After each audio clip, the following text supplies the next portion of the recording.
GS Singh institute of pharmacy, Parasrai, Dhondi, Laharpur road, Sitapur. सत्र 2023-24 के लिए प्रवेश प्रारंभ।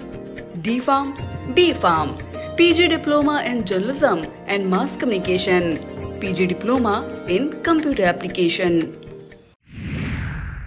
नमस्कार, मैं हूं बबीता सिंह और दर्शकों के अभिवादन के साथ शुरू करते हैं इंडिया का खास शो खबरनामा। सुर्खियों वाले खबरनामे का आगाज दिन भर की बड़ी खबरों के साथ करते हैं। आज के खबरनामे में सबसे पहले बात करेंगे भीम आर्मी चंद्रशेखर पर हुए हमले, जानलेवा हमले की, राहुल गांधी द्वारा शुरू की गई भारत जोड़ो यात्रा के पार्ट 2 की, और बात होगी पुरानी पेंशन बहाली को लेकर कर्मचारी संगठनों में बढ़ रहे आक्रोश की। खबरनामे के अंत में जानेंगे यूनिफॉर्म सिविल कोड पर आम आदमी पार्टी ने क्या कहा, लेकिन पहले नजर सुर्खियों पर। चुनावी साल में केंद्र सरकार ने गन्ना किसानों को दिया तोहफा। यूपी कैबिनेट की बैठक में 23 प्रस्तावों पर लगी सहमति की मुहर। बाहुबली मुख्तार अंसारी को फिर लगा अदालत का झटका। लखनऊ में ईडी के पूर्व डायरेक्टर के घर ईडी ने मारा छापा। शिवपाल यादव ने कहा सिर्फ झूठ बोलती है भाजपा। लखनऊ के इकाना स्टेडियम में खेले जाएंगे आईसीसी विश्व कप के 5 मुकाबले। सीतापुर और लखीमपुर में जनपद न्यायाधीशों के नेतृत्व में डीएम एसपी ने जेलों का किया निरीक्षण। दिव्यांगजनों की पेंशन 1000 से 1500 करेगी योगी सरकार, तैयारी शुरू। यूपी के सहारनपुर जिला के अंतर्गत देवबंद में भीम आर्मी चीफ चंद्रशेखर पर अज्ञात हमलावरों ने फायरिंग कर दी। उनकी कमर में गोली लगी है। घायल अवस्था में चंद्रशेखर को अस्पताल में भर्ती कराया गया है। वारदात अंजाम देने के बाद हमलावर भागने में सफल रहे हैं। जानकारी के अनुसार भीम आर्मी टीम अपनी कार से किसी कार्यक्रम में जा रहे थे। इसी दौरान उन पर यह जानलेवा हमला किया गया। यह घटना से यूपी, खासतौर पर पश्चिमी उत्तर प्रदेश में सनसनी का माहौल बन गया है। भीम आर्मी चीफ पर हमले के बाद पुलिस के उच्च अधिकारियों सहित कई थानों का पुलिस बल मौके पर पहुंच गया। हमलावरों की संख्या 4 और उनकी कार का नंबर हरियाणा प्रांत का होना सामने आ रहा है। पुलिस मामले की तह तक पहुंचने के लिए आसपास के लोगों से पूछताछ करने के अलावा आसपास लगे सीसीटीवी कैमरों की फुटेज भी जुटा रही है। फिलहाल भीम आर्मी चीफ की हालत खतरे से बाहर बताई जा रही है। उत्तर प्रदेश के विभिन्न जनपदों में हो रही ग्राम पंचायत अधिकारी, ग्राम विकास अधिकारी और समाज कल्याण पर्यवेक्षक की लिखित परीक्षा में दूसरे दिन भी यूपी एसटीएफ के द्वारा साल्वर गैंग पर शिकंजा कसा गया। अब पुलिस के हत्थे चढ़े इस गैंग के सदस्यों की संख्या लगभग 2 सैकड़ा पहुंच गई है। सिर्फ एसटीएफ ने ही नहीं, परीक्षा के दूसरे दिन राजधानी लखनऊ, नोएडा, गाजियाबाद सहित 10 जिलों से साल्वर गैंग के 30 सदस्यों को गिरफ्तार किया है। पकड़े गए साल्वर गैंग में 2 महिलाएं भी शामिल हैं, जो पैसा लेकर साल्वर की तरह परीक्षा दे रही थी। यूपी एसटीएफ के साथ साथ जिला पुलिस ने कार्रवाई करते हुए दूसरे दिन की परीक्षा की दोनों पाली में साल्वर गैंग के 87 सदस्यों को गिरफ्तार किया है। यूपी एसटीएफ ने परीक्षा के दूसरे दिन लखनऊ के जानकीपुरम, आलमबाग, कृष्णानगर, गोमती नगर एक्सटेंशन से साल्वर गैंग से जुड़े 7 लोगों को गिरफ्तार किया है। यूपी एसटीएफ ने दूसरे दिन कार्रवाई करते हुए गाजियाबाद और कानपुर से 2 महिला साल्वर को भी दबोचा है। साल 2018 में यह परीक्षा पेपर लीक कराने वाले गैंग की सेंधमारी की भेंट चढ़ी थी। दोबारा की परीक्षा में भी लीक पेपर होने की जानकारी मिलने के बाद एक बार फिर यह परीक्षा रद्द होने की आशंका बन गई है। परीक्षार्थियों में इसी असमंजस को देखते हुए करीब 64% परीक्षार्थियों ने परीक्षा छोड़ दी। दिल्ली के करोलबाग स्थित एक बाइक मैकेनिक की दुकान पर अचानक कांग्रेस नेता राहुल गांधी पहुंच गए तो मैकेनिक हतप्रभ रह गया। राहुल गांधी ने उसका हालचाल लिया, फिर चले गए। इससे पहले राहुल गांधी दिल्ली से चंडीगढ़ का सफर एक ट्रक पर बैठकर पूरा किया था। अपने अमेरिका दौरे में राहुल गांधी ने एक पंजाबी ट्रक ड्राइवर के साथ काफी दूर तक सफर किया था। कांग्रेस पार्टी के लोग इसे राहुल गांधी द्वारा अपनी भारत जोड़ो यात्रा का पार्ट 2 अपने अंदाज में शुरू किया जाना बता रहे हैं। उनके मुताबिक राहुल गांधी की यह यात्रा पहली यात्रा की तरह लगातार पैदल चलने वाली न होकर अलग अलग राज्यों में रोज कमाने वाले खाने वालों से मिलने को लेकर कांग्रेस नेताओं के मुताबिक यह सिलसिला भारत जोड़ो यात्रा का बड़ा और अगला हिस्सा भी है, जिसे लेकर पार्टी ने बड़ी योजना बनाई है। इस योजना के तहत राहुल गांधी न सिर्फ मैकेनिक, मिस्त्री, राजगीर, कपड़े प्रेस करने वाले, सड़कों की सफाई करने वालों से मिलेंगे, बल्कि सुरक्षाकर्मी और होटल रेस्टोरेंट पर काम करने वालों, वेटरों से भी मुलाकात करेंगे। पुरानी पेंशन बहाली की मांग जीत की हैट्रिक लगाने को आतुर मोदी सरकार की राह का रोड़ा बन सकती है। कारण है कि इस मुद्दे पर केंद्र व राज्य सरकार के तमाम कर्मचारी संगठन एक मंच पर आ गए हैं। इतना ही नहीं, इनके विरोध को कांग्रेस शासित प्रदेशों में पुरानी पेंशन बहाली से ऑक्सीजन भी मिल रही है। मंगलवार को राजधानी लखनऊ के चारबाग स्थित रेलवे स्टेशन में हुई हुंकार रैली से निकला निष्कर्ष भी यही बताता है कि अब कर्मचारी संगठन पुरानी पेंशन बहाली से कम कुछ भी मानने को तैयार नहीं है। हुंकार रैली में कर्मचारी नेताओं ने सीएम योगी आदित्यनाथ और देश के रक्षा मंत्री राजनाथ सिंह को पुरानी याद दिलाई। वक्ताओं ने कहा कि जब योगी गोरखपुर से और राजनाथ सिंह लखनऊ से सांसद थे तो उन्होंने पुरानी पेंशन बहाली के लिए केंद्र को पत्र लिखा था। फिर सत्ता में आने के बाद वह अपनी बातों को कैसे भूल गए। चुनावी साल में केंद्र की भाजपा सरकार ने देश के गन्ना किसानों के लिए तोहफे का ऐलान किया है। कैबिनेट ने गन्ने की एक एफआरपी बढ़ाने का फैसला लिया है। सूचना एवं प्रसारण मंत्री अनुराग ठाकुर ने बताया कि सरकार ने 2023-24 के सीजन के लिए गन्ने का उचित एवं लाभकारी मूल्य एफआरपी 10 रुपए प्रति क्विंटल बढ़ाकर 315 रुपए प्रति क्विंटल कर दिया है। अनुराग ठाकुर ने बताया कि कैबिनेट ने चीनी सीजन 2023-24 के लिए गन्ना किसानों के लिए 315 रुपए प्रति क्विंटल के अब तक के उच्चतम उचित और लाभकारी मूल्य को मंजूरी दे दी है। इस निर्णय से 5 करोड़ गन्ना किसानों और उनके आश्रितों को फायदा होगा। इसके साथ साथ चीनी मिलों और संबंधित सहायक गतिविधियों में कार्यरत 5 लाख श्रमिकों को भी इसका लाभ मिलेगा। सीएम योगी आदित्यनाथ की अध्यक्षता में यूपी कैबिनेट की बैठक आयोजित की गई।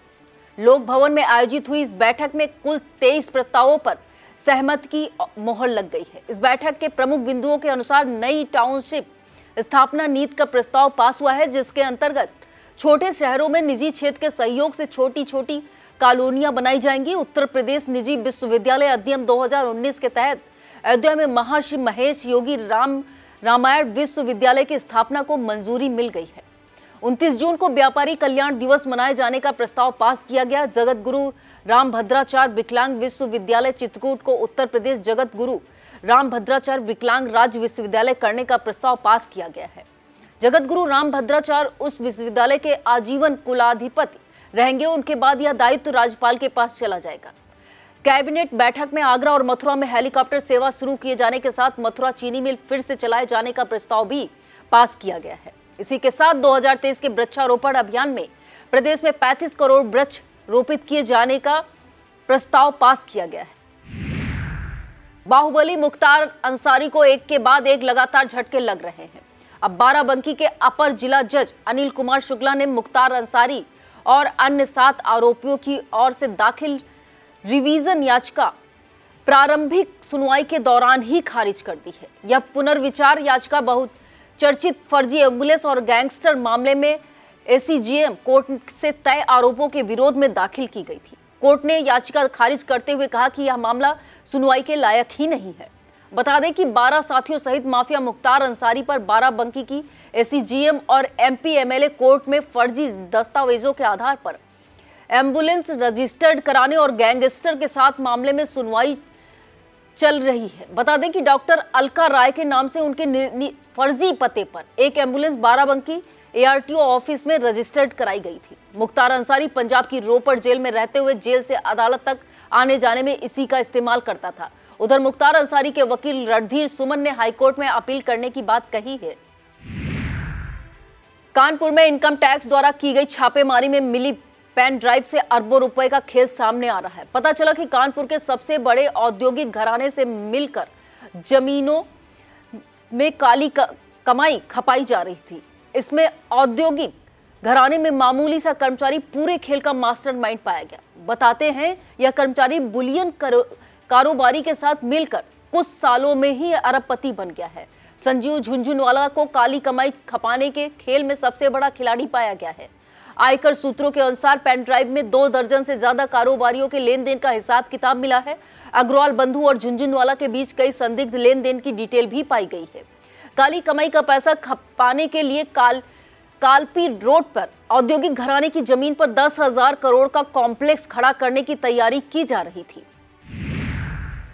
देश के विभिन्न प्रांतों के निवासी श्रद्धालुओं की आस्था का केंद्र गोवर्धन का मुड़िया परिक्रमा मेला शुरू हो गया है। कान्हा की नगरी मथुरा ब्रज मंडल के प्रमुख तीर्थ स्थल गोवर्धन में इस मेले का आयोजन 27 जून से 4 जुलाई तक किया जाना है। इसमें विभिन्न प्रांतों से लाखों श्रद्धालु गिरिराज महाराज की परिक्रमा करने आते हैं। जिला प्रशासन ने इस मेले के लिए व्यापक व्यवस्थाएं की हैं। डीएम पुलकित खरे का कहना है कि पूरे मेले क्षेत्र को 9 सुपर जोन और 62 सेक्टरों में बांटकर सभी पर ड्यूटी लगा दी गई है। डीएम ने कहा कि परिवहन विभाग और रेलवे में समन्वय करके श्रद्धालुओं के व्यापक व्यवस्थाएं की गई हैं और शौचालय, प्याऊ तथा लाइट के पर्याप्त प्रबंध किए गए हैं। इसी के साथ साफ सफाई के बेहतर इंतजाम करते हुए परिक्रमा मार्ग में पड़ने वाले सभी कुंडों के जल को आचमन योग्य बनाया गया है। छापा मारने वालों के घर छापा। जी हां, लखनऊ में ऐसा ही हुआ है। छापा मारने वाले एजेंसी ईडी ने अपने ही पूर्व डायरेक्टर के घर लखनऊ स्थित घर पर छापा मार दिया है। यह छापा ईडी के पूर्व डिप्टी डायरेक्टर सचिन सावंत के घर पड़ा है। बताते हैं कि सावंत जब मुंबई में पोस्ट थे तब उन्होंने एक बड़ा घोटाला किया था। उन पर एक डायमंड कंपनी की 500 करोड़ की हेराफेरी में शामिल होने का आरोप है। सावंत इस समय लखनऊ में एडिशनल कमिश्नर कस्टम के पद पर तैनात है। नदी में पुल बहा तो ग्रामीण नदी में प्रदर्शन करने उतर पड़े। हैरान करने वाला यह मामला यूपी के झांसी जिले से सामने आया है। बंगरा गांव के पटगुआ स्थित सुखनई नदी पर बना पुल बीते हफ्ते पहली ही बारिश में बह गया। इसे लेकर यूपी किसान कांग्रेस के प्रदेश अध्यक्ष शिव नारायण सिंह परिहार के नेतृत्व में सैकड़ों ग्रामीणों ने नदी में खड़े होकर प्रदर्शन किया। इस पुल के बह जाने से गांव का आवागमन बंद हो गया है। ग्रामीणों के मुताबिक उन्होंने पुल सही कराने के लिए कई बार अधिकारियों को पत्र भेजे, लेकिन कोई सुनवाई नहीं हुई। मध्य प्रदेश के खजुराहो स्थित जालौन पहुंचे सपा के राष्ट्रीय महासचिव शिवपाल यादव ने केंद्र की मोदी सरकार पर जमकर निशाना साधा। पीएम मोदी के द्वारा परिवारवाद पर दिए गए बयान पर शिवपाल यादव ने कहा कि भाजपा सिर्फ झूठ बोलने का काम करती, वह सिर्फ तुष्टीकरण की राजनीति कर रही है। शिवपाल यादव ने कहा कि 9 साल में भाजपा की केंद्र सरकार ने कोई काम नहीं किया है, सिर्फ झूठ बोले हैं। बीजेपी सरकार ने कानून व्यवस्था ध्वस्त है, पुलिस कस्टडी में सरेआम हत्याएं हो रही हैं। लखनऊ सहित इसके आसपास स्थित कई जिलों के लाखों क्रिकेट प्रेमियों के लिए खुशी की खबर है। आईसीसी विश्व कप के 5 मुकाबले लखनऊ के इकाना स्टेडियम में खेले जाएंगे। विश्व कप का आगाज 5 अक्टूबर से हो रहा है। यह पहला मौका है जब यूपी की राजधानी लखनऊ में विश्व के मैचों का आयोजन किया जा रहा है।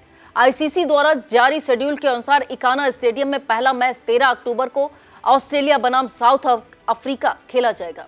दूसरा मुकाबला 16 अक्टूबर को ऑस्ट्रेलिया बनाम क्वालीफायर 2 के बीच खेला जाएगा। 21 अक्टूबर को क्वालीफायर 1 बनाम क्वालीफायर 2 का मुकाबला होगा। 29 अक्टूबर को भारत और इंग्लैंड के बीच रोमांचक मुकाबला होगा।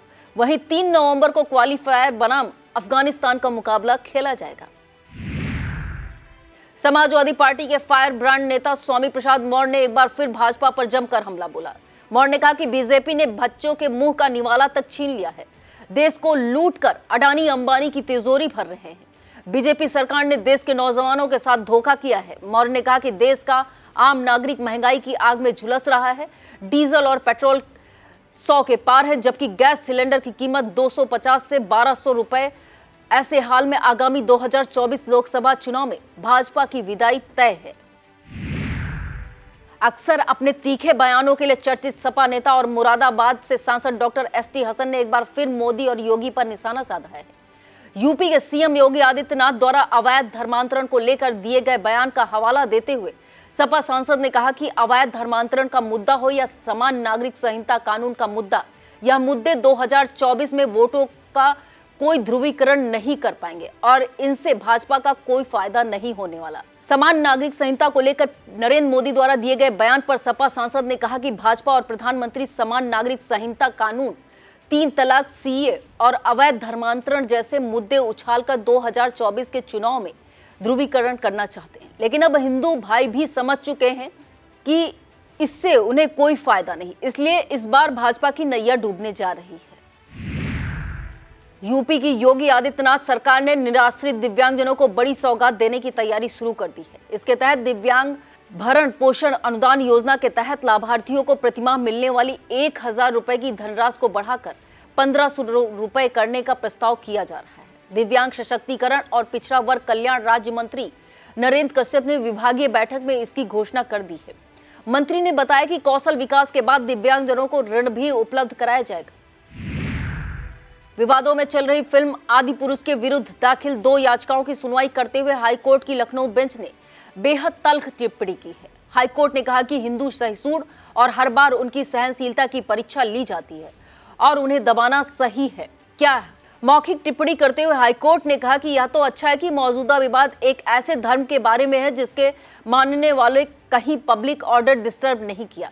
कोर्ट ने आदिपुरुष के संवाद लेखक मनोज मुंतजिर शुक्ला को प्रतिवादी बनाने की प्रार्थना भी स्वीकार कर ली है। फिल्म आदिपुरुष में दिखाए जा रहे डिस्क्लेमर पर न्यायालय ने और कड़े शब्दों का प्रयोग करते हुए कहा कि आप भगवान राम, सीता, लक्ष्मण, हनुमान, रावण और लंका दिखाते हैं, जिसके बाद डिस्क्लेमर लगाते हैं कि रामायण नहीं है। क्या अपने देशवासियों को बेवकूफ समझा है? वक्त हो चला है एक छोटे से ब्रेक का। आप देखते रहिए I India. Studywell group of institutions Sitapur, Studywell public school Vijay Lakshmi Nagar, Studywell senior secondary school Lakhimpur road Sitapur, affiliated to CBSE board New Delhi, world class infrastructure, NCC for boys and girls, blessed by Honorary President of India and Governor of UP, state of the art labs, school cinema, ultra modern teaching support, digital classrooms. Studywell Group presents ITI and Pharmacy College. Agarwal Public Inter College, Vijay Lakshmi Nagar, Sitapur, creates history again. Our intermediate topper, Venkatesh Maurya, got first rank in city and 9th rank in district. Our high school topper, Isra Azmi, got 3rd rank in city. Our 3 students, Ankit Kumar Vishwakarma, Himanshu Mishra and Vikas Anand Gautam, got selected in central government job. Admission open for session 2023-2024. Our other institution is Shivam Agarwal Memorial Degree College, BA, BCom, DLED, CCC and O level. So hurry up. Samajwadi party द्वारा राष्ट्रीय अध्यक्ष और पूर्व मुख्यमंत्री अखिलेश यादव का जन्मदिन लोक कल्याण दिवस के रूप में मनाया जाएगा। यह कार्यक्रम राजधानी लखनऊ सहित यूपी के सभी जिलों में सादगी के साथ मनाया जाएगा। सपा के प्रदेश अध्यक्ष नरेश उत्तम पटेल ने इस बारे में सूचना जारी कर दी है। प्रदेश अध्यक्ष के अनुसार जन्मदिन के अवसर पर सपा द्वारा संविधान और लोकतंत्र को बचाने के लिए व्यापक लोक जागरण अभियान पर चर्चा किए जाने के साथ ही पार्टी की नीतियों और विचारधारा पर चलते हुए लोकसभा चुनाव में विजय प्राप्त करने का संकल्प लिया जाएगा। अब खबरें जनपद सीतापुर से। सीतापुर के महोली से भाजपा विधायक शशांक त्रिवेदी के पिता कौशल किशोर त्रिवेदी का 22 जून को स्वर्गवास हो गया था। इसे लेकर शोक संवेदना जताने के लिए भाजपा नेताओं से लेकर समाज के तमाम लोगों का विधायक के ब्रह्मावली निवास पहुंचने का सिलसिला लगातार जारी है। बुधवार को यूपी के पूर्व deputy CM doctor Dinesh Sharma, Misrikh से भाजपा विधायक रामकृष्ण भार्गव, भाजपा नेता व पूर्व जिला पंचायत उपाध्यक्ष मुनिंद्र अवस्थी, भाजपा नेता राम नारायण त्रिवेदी, उमाकांत मिश्रा और राकेश त्रिपाठी आदि ब्रह्मावली पहुंचे और विधायक से भेंट कर उनके पिता के निधन पर शोक जताया और विधायक के दिवंगत पिता को अपने श्रद्धा सुमन अर्पित किए। सीतापुर के तंबौर निवासी डॉक्टर मुईद खान रूस से डॉक्टर की पढ़ाई कर घर वापस लौटे तो मुलाकातों और बधाइयों का तांता लग गया। पूरा माहौल किसी त्योहार जैसा हो गया। बकरीद से एक दिन पहले डॉक्टर मुईद खान की वापसी ने उनको परिजनों सहित सभी जानने वालों को खुश होने का दोहरा मौका दिया है। डॉक्टर मुईद खान स्वर्गीय हाजी अयूब के बेटे हैं। इनका इरादा तंबौर में एक अच्छा अस्पताल संचालित कर क्षेत्र के लोगों की सेवा करने का है। तमाम बार आदेश, निर्देश और चेतावनी जारी करने के बाद भी यूपी की योगी सरकार तांडव कर रहे आवारा गौवंश की समस्या पर लगाम कसने में असफल साबित हो रही है। आवारा गौवंश शहर से लेकर गांव तक, घरों से लेकर खेत तक तो समस्या पहले से बने हुए थे, अब इधर जानलेवा भी हो गए हैं। आए दिन आवारा गौवंश के हमलों में कई लोगों की जानें जा रही हैं। कहीं कोई कार या बाइक उनसे टकराकर दुर्घटना का शिकार हो रही है। लिहाजा आम आवाम में इस समस्या को लेकर व्यवस्था के प्रति गुस्सा बढ़ता जा रहा है। इसी कड़ी में रालोद के क्षेत्रीय अध्यक्ष धर्मेश चौधरी ने पार्टी कार्यकर्ताओं के साथ एसडीएम सिधौली को संबोधित ज्ञापन सौंपा, जिसे नायब तहसीलदार सिधौली विनोद कुमार शर्मा ने प्राप्त किया। इस ज्ञापन में आवारा गौवंश से हो रही समस्याओं को बताया गया है और समस्या से जल्द निजात दिलाए जाने की मांग भी की गई है। साथ ही चेतावनी दी गई है कि अन्यथा की स्थिति में रालोद के कार्यकर्ता एक बड़ा जन आंदोलन करने को मजबूर होंगे। इस अवसर पर लखन सिंह, योगेंद्र सिंह, अनुपम भारती, अमन मंसूरी, विकास पुष्कर, अरुण कुमार, करण सिंह, गौरी शंकर पाल आदि लोग मौजूद रहे। स्कूलों का नया शिक्षा सत्र शुरू होने में अब 1 सप्ताह से भी कम समय रह गया है। ऐसे में स्कूल आने जाने वाले बच्चों को एक बार फिर से खतरनाक और अनफिट वाहनों पर सवार ना होना पड़े, इसे लेकर सीतापुर जिले का परिवहन अमला सख्त हो गया है। परिवहन विभाग ने DIOS और BSA के स्तर से अनफिट स्कूली वाहनों वाले विद्यालयों को नोटिस जारी किए जाने के लिए पत्र भेजा है। वरिष्ठ ARTO माला वाजपेयी अनफिट वाहनों से संबंधित विद्यालयों को पहले ही नोटिस जारी कर चुकी हैं। मौजूदा वक्त परिवहन विभाग में 618 स्कूली वाहन पंजीकृत हैं। इनमें से 136 स्कूली वाहन अनफिट हैं। इन्हें दुरुस्त कर फिटनेस प्राप्त करने के लिए निर्देशित किया जा चुका है। ARTO के मुताबिक नए शिक्षा सत्र में विद्यालयों वाहनों के सभी चालकों का DL और चरित्र प्रमाण पत्र सत्यापन कराने का निर्देश संबंधित विद्यालयों के प्रबंधन को दिया जा चुका है। ARTO ने बताया कि जिले की यातायात व्यवस्था के साथ स्कूल ट्रैफिक सिस्टम को बेहतर बनाने के लिए 30 जून को जिला सड़क सुरक्षा समिति की बैठक का जिला अधिकारी की अध्यक्षता में आयोजन किया जाएगा। सीतापुर के जिला दिव्यांगजन सशक्तिकरण अधिकारी रविशंकर गिरी ने बताया कि प्रत्येक वर्ष की भांति इस वर्ष भी 3 दिसंबर को विश्व दिव्यांग दिवस का आयोजन किया जाएगा। इस अवसर पर उत्तर प्रदेश दिव्यांगजन सशक्तिकरण विभाग द्वारा विभिन्न श्रेणी में राज्य स्तरीय पुरस्कार दिए जाते हैं। इसके लिए आवेदन पत्र आमंत्रित किए जा रहे हैं। इससे संबंधित विस्तृत जानकारी राजा कॉलेज मैदान के निकट स्थित जिला दिव्यांगजन सशक्तिकरण कार्यालय से प्राप्त की जा सकती है। उन्होंने बताया कि यह आवेदन 15 जुलाई तक अनिवार्य रूप से जिला कार्यालय में प्राप्त किए जाएं ताकि समय से कार्रवाई पूर्ण की जा सके। सीतापुर के ब्लॉक रामपुर मथुरा में हुए पिछले 2 दिनों से जल जीवन मिशन के तहत पंचायत सचिवों को दिया जा रहा प्रशिक्षण संपन्न हो गया। लखनऊ की संस्था शिक्षा भारती द्वारा आयोजित इस प्रशिक्षण में ग्राम प्रधान और पंचायत सचिवों ने भाग लिया। अब इनके बाद जिला पंचायत सदस्य, क्षेत्र पंचायत सदस्य, लेखपाल, ग्राम रोजगार सेवक और सदस्य ग्राम पंचायत का प्रशिक्षण शुरू किया गया है। यह प्रशिक्षण कार्यक्रम स्टेट ट्रेनर मानसिंह वर्मा, विनय कुमार वर्मा की देखरेख में डिस्ट्रिक्ट कोऑर्डिनेटर सुनील कुमार वर्मा द्वारा पूरा कराया जा रहा है। बकरीद और सावन मास की कांवड़ यात्रा को लेकर प्रशासन सतर्कता और सक्रियता बरत रहा है। इसे लेकर सीतापुर कमलापुर थाना क्षेत्र में पुलिस फ्लैग मार्च निकाला गया। इसका नेतृत्व CO सिधौली शोभित कुमार ने किया।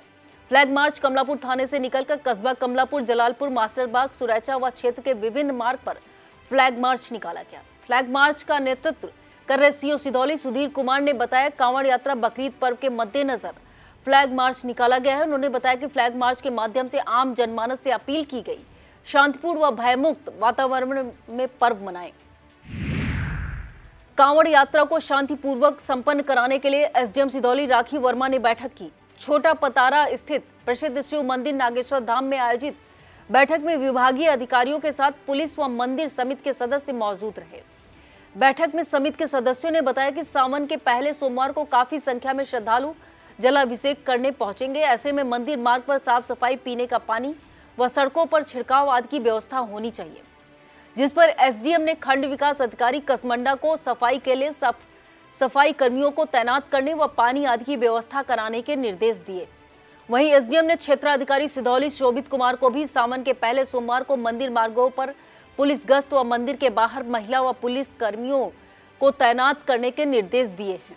इस मौके पर BDO राजेश कुमार तिवारी, CO सिधौली शोभित कुमार, JE PWD राजेश कुमार वर्मा, कमला थानापुर प्रभारी सतीश चंद, नागेश्वर धाम कमेटी अध्यक्ष रामप्रकाश शर्मा, जयकृष्ण पांडे, नरेश गुप्ता, प्रदीप मिश्रा व नागेश्वर मंदिर के पुजारी व अन्य भक्तिगण मौजूद रहे। सीतापुर जनपद न्यायाधीश मनोज कुमार तृतीय तथा पुलिस अधीक्षक घुले सुशील चंद भान द्वारा संयुक्त रूप से जिला कारागार का निरीक्षण किया गया। इस दौरान जेल की समस्त बैरकों में सघन तलाशी अभियान चलाया गया। निरीक्षण के बाद मिली जानकारी के अनुसार किसी भी बैरक से कोई भी संदिग्ध या आपत्तिजनक वस्तु बरामद नहीं हुई है। सीतापुर के सिंघानिया एजुकेशनल इंस्टीट्यूट में गत वर्षों की बात इस वर्ष भी कक्षा 4 से 12 तक के छात्र छात्राओं को टूर कराया गया। इसके लिए विद्यालय द्वारा बच्चों को Neelansh theme park, resort and water park ले जाया गया। सिंघानिया एजुकेशनल की प्रबंधन समिति के द्वारा छात्र छात्राओं के लिए निःशुल्क स्कूल भ्रमण का आयोजन किया गया। विद्यार्थियों के लिए स्विमिंग ड्रेस, नाश्ता, भोजन एवं आइसक्रीम आदि का प्रबंध भी किया गया था। नीलांश थीम पार्क में विद्यार्थियों ने जमकर मस्ती की और आनंद किया। विद्यालय के प्रबंधक ओपी सिंघानिया, उप प्रबंधक आशीष सिंघानिया एवं सचिव परीक्षित त्रिपाठी ने कहा कि शिक्षा के साथ साथ इस प्रकार की गतिविधियों से भी बच्चों का सर्वांगीण विकास होता है। सीतापुर की प्रथम महिला जिला पंचायत अध्यक्ष सुंदरी देवी राही की चतुर्थ पुण्यतिथि मनाई गई। इस अवसर पर उनके बेटे और यूपी के कारागार राज्य मंत्री सुरेश राही के जेल रोड स्थित आवास पर श्रद्धांजलि कार्यक्रम आयोजित किया गया। इस अवसर पर मंत्री ने कहा कि माता जन्मभूमि स्वर्ग से भी बढ़कर है। मां के ममतामयी छाव में पलकर आज मैं उत्तर प्रदेश शासन में राज्य मंत्री कारागार के पद पर दायित्व निर्वहन कर रहा हूं। यह सब मेरे माता पिता, गुरुजनों व शुभचिंतकों का आशीर्वाद है। इस अवसर पर मुख्य रूप से प्रेमानंद दीक्षित, वरिष्ठ पत्रकार एवं रंगकर्मी ज्ञान प्रकाश सिंह प्रतीक, चंद्रमोहन आनंद, मंजरी राही, निशा राही, राकेश राही, मुन्नालाल राजवंशी, महेंद्र कुमार वर्मा, कौशलेंद्र वर्मा, मंगू राही, आशा कन्नौजिया, कमलेश वर्मा, लौलेश कुमार वर्मा, सुरेश कुमार वर्मा, राम सेवक यादव, अनिल शुक्ला, प्रदीप दुबे, विनय मोहन श्रीवास्तव, संतोष गुप्ता, राजेश राज, पंकज शुक्ला, नरेंद्र वर्मा, देवेंद्र शुक्ला, रिंकू दीक्षित आदि उपस्थित रहे। वहीं स्वर्गीय सुंदरी राही के दूसरे पुत्र पूर्व विधायक रमेश राही अपने जेल रोड आवास स्थित पर श्रद्धांजलि कार्यक्रम संपन्न कराया। लोकसभा चुनाव को लेकर सभी राजनीतिक दलों ने तैयारियां तेज कर दी हैं। इसी क्रम में अखिल भारतीय कांग्रेस कमेटी के प्रांतीय अध्यक्ष नकुल दुबे सीतापुर के नगर बिस्वा पहुंचे और कांग्रेस जनों के संग बैठकर लोकसभा चुनाव संबंधी तैयारियों पर चर्चा की। नगर एक मैरिज हॉल में प्रांतीय अध्यक्ष ने कहा कि 2024 की लोकसभा चुनाव में कांग्रेस भाजपा को हटाने का कार्य करेगी। उन्होंने कार्यकर्ताओं से कहा कि वह कांग्रेस की नीतियों को घर घर पहुंचाएं और संगठन को मजबूत करें। पूर्व विधायक राकेश राठौर ने कहा कि वह राहुल गांधी की नीतियों और संघर्ष से प्रभावित होकर पार्टी में शामिल हुए हैं। बैठक में जिला अध्यक्ष उत्कर्ष अवस्थी, रमेश चंद सूबी खान, करीम अंसारी, अमरनाथ, रजनीश मिश्रा, कमरुल हसन, जितेंद्र मिश्रा, डॉक्टर आरती वर्मा, डॉक्टर राजेंद्र मौर्य, काशीराम भार्गव, अमर मल्होत्रा, प्रयाग मिश्रा मौजूद रहे।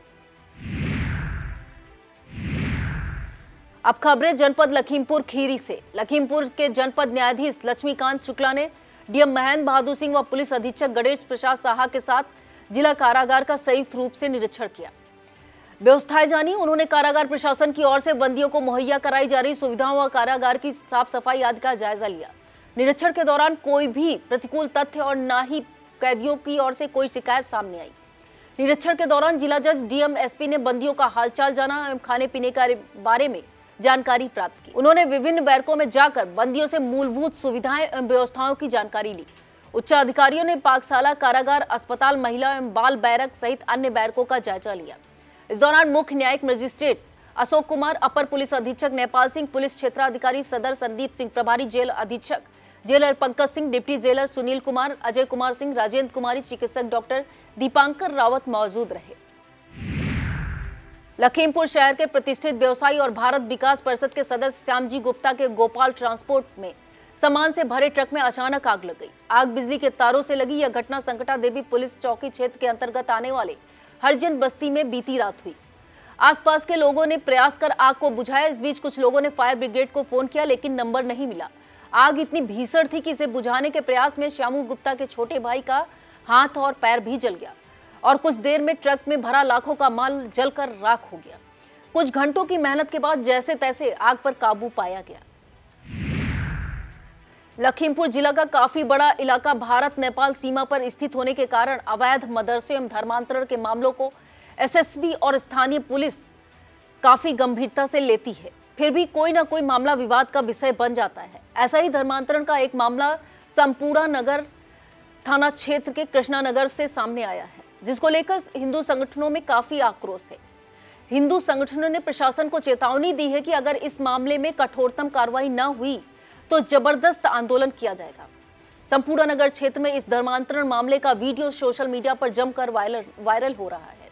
इसमें ईसाई मिशनरी से जुड़े लोगों के द्वारा थारू समाज के लोगों को क्रिप्टो क्रिश्चियन बनाने का आरोप लग रहा है। हालांकि इंडिया इस वायरल वीडियो का पुष्टि नहीं करता है।